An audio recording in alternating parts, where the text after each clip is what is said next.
সে এমন একটি জায়গায় ইমামতি গিয়েছে শহর অঞ্চলে। এখন যাওয়ার পরে সে প্রথম দিন সুদ নিয়ে আলোচনা করেছে। কি নিয়ে? এখন সে আর জানে না মসজিদের সভাপতি সুদ খায়, সেটা জানে না। সে সুদ নিয়ে আলোচনা শুরু করেছে। এরপরে যখন সে সুদ নিয়ে আলোচনা করলো, করার পরে নামাজ শেষ, সভাপতি তাকে ধরছে, ভাই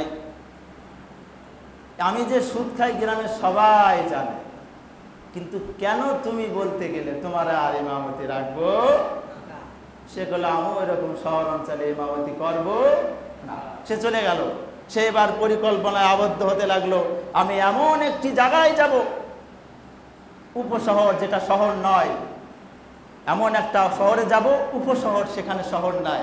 সেখানে গিয়ে সে ভাবলো যে সুদের কথা বললে তো বড় লোকেরা সুদের সাথে সম্পৃক্ত থাকে, নিজেদের অজান্তে বা জানার খাতিরে আমি সুদ নিয়ে আলোচনা করব না, আমি আলোচনা করব পর্দা নিয়ে।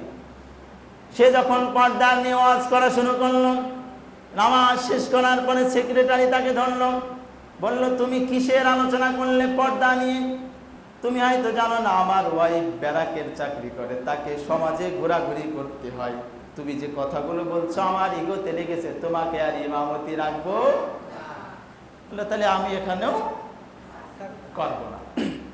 শহর গেল, উপশহর চলে গেল।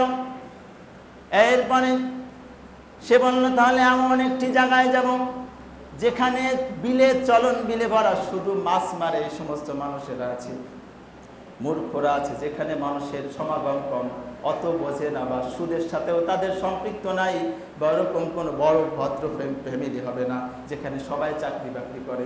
সে সেখানে চলে গেছে।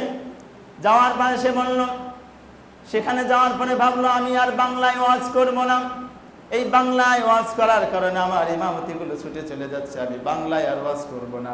তখন বক্তব্যের সময় ওই যে খুতবা বের করে আরবি টু আরবি ঝেড়ে দিল, বলেন সুবহানাল্লাহ, বলেন নাউযুবিল্লাহ। সে আরবি টু আরবি ছেড়ে দিল সুর সাথে, খুব খুশি সবাই। এরপরে সে বলল যে এবার আমাকে কঠিন পদক্ষেপ নিতে হবে। নামাজে দাঁড়িয়ে সে বলল যে আমি এমন তেলাওয়াত করব, আমার তেলাওয়াতে মুগ্ধ করে ফেলবো। তেলাওয়াত কি হতে পারে?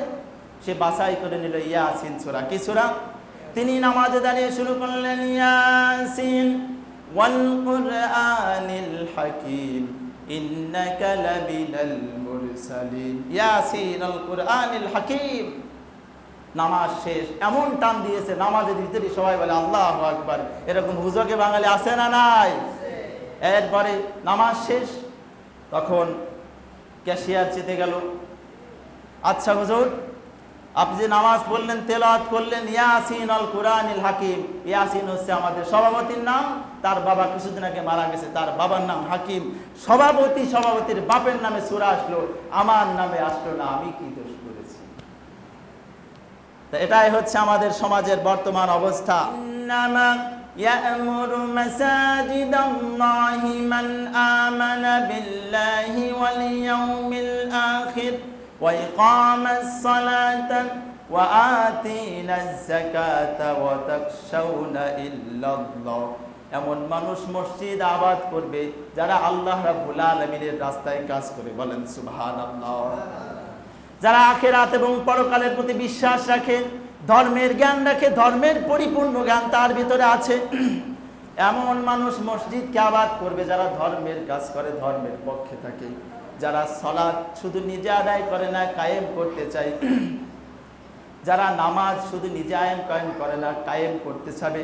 আকামাস সালাত, তোমরা নামাজ কায়েম করো, ওয়া আতুনা যাকাত, তোমরা যাকাত প্রতিষ্ঠা করো, ওয়াতাখশাউনা ইল্লাল্লাহ, আল্লাহর ভয় ভীতি তার অন্তরের সর্বচূড়ায় রাখে, বলেন সুবহানাল্লাহ। এই সমস্ত মানুষ হবে সমাজের বড় বড় দায়িত্বশীল, মসজিদ আবাদ করবে এরা। কিন্তু দুঃখজনক হলো সত্য, যাদের ভিতরে ধর্মের কোনো জ্ঞান নেই, তারাই পড়ে আছে এই মসজিদগুলো আবাদ করার জন্য।